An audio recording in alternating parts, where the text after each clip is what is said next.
Thank you for tuning into our video series on the Stepwise approach. My name is Dr. Patel, and I am a Drug Information Specialist and faculty with the UIC Drug Information Group. Like many of you, I started out as a community and hospital pharmacy intern. I learned very early that the type of information I was required to know in the community setting was very different compared to the hospital setting. In the community setting, I was responding to questions about over-the-counter medications, and in the hospital setting, I was learning to make chemotherapy. When I became a PGY1 resident, I needed to learn how to adjust levels for antibiotics, like vancomycin. Then, as a PGY2 resident, I needed to know how and where to look for drug policy and procedure-related information. Learning and applying the stepwise approach allowed me to respond to drug-related questions accurately and efficiently. The objectives of the Stepwise Approach online series are to understand the stepwise approach for responding to drug information requests and describe the differences between tertiary, secondary, and primary literature. So as I gave you a glimpse of my experiences, I think we established that drug information skills are important in all types of pharmacy practice settings. It is very important that you know where to look and how to interpret the information you find during your search. If you understand the stepwise approach, you'll be well equipped with the confidence and knowledge to make appropriate and safe decisions for your patients. In addition, using the stepwise approach will ensure a high quality and efficient response. Let's start off with an example of how we use the stepwise approach in our daily lives without even realizing it. With parking costs so high, think back to a time when a friend, or even you for that matter, needed to get to and from the airport or another destination. What did you do? You probably considered your travel options based on cost, time, and convenience. So let's put this into perspective. Take a moment to pause this video and list the steps in order you would take them to decide how you're going to get to your destination.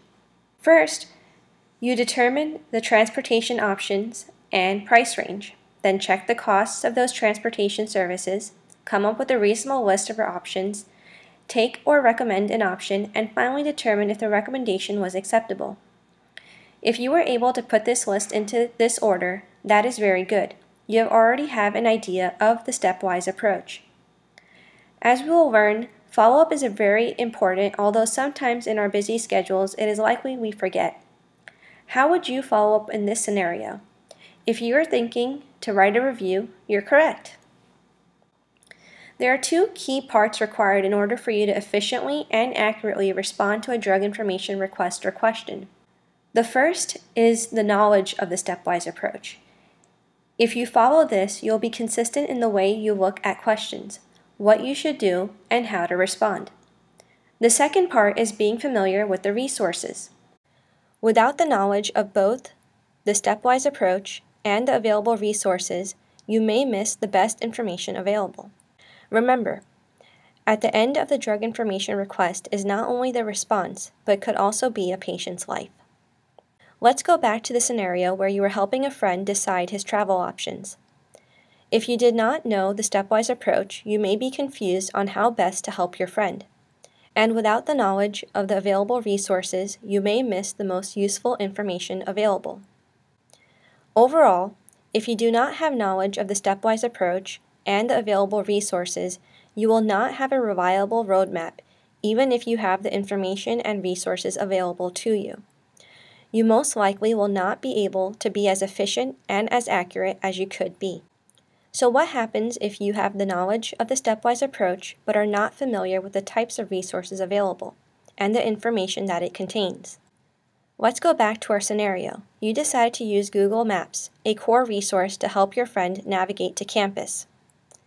However, it may be difficult to determine which option is the most time-efficient and cost-effective if you do not know what tools are available within this resource and if there are other useful resources available. Even though you may find a response, it is possible that it will not be as accurate. In this case, it may be difficult to determine which option is the most time-efficient and cost-effective without knowing that Google Maps lets you search by the type of transportation, public versus private, and that other specialty resources like Uber, Via, Lyft, or even your CTA app are available to help you make your decision. It is best practice to look at more than one resource even though you may find exactly what you're looking for on your first try, since the first resource may have the correct information but may not have enough detail, or you may find other resources have conflicting information. It is important to make sure you have your facts right by checking multiple resources, especially if you do not get the information you need from the first resource. So if you have the knowledge of the stepwise approach and become very familiar with the resources, then you will be more accurate and efficient in your search for a response, in this case by comparing costs among and within different resources. You can compare this to driving to a familiar location, such as your house or school. You know how to get there, and you also know which streets to take, and the typical cost. And you're more likely to get home quickly and without taking the wrong turn than someone who has knowledge of neither. Your friend decides to use Uber because it has the quickest arrival time and is the most economical. As I mentioned before, follow-up is very important. How would you follow up with this scenario? Write a review. That concludes our introduction to the stepwise approach. Listed here are the 7 steps that make up the stepwise approach, and all of the steps will be reviewed in the next few videos of this online series.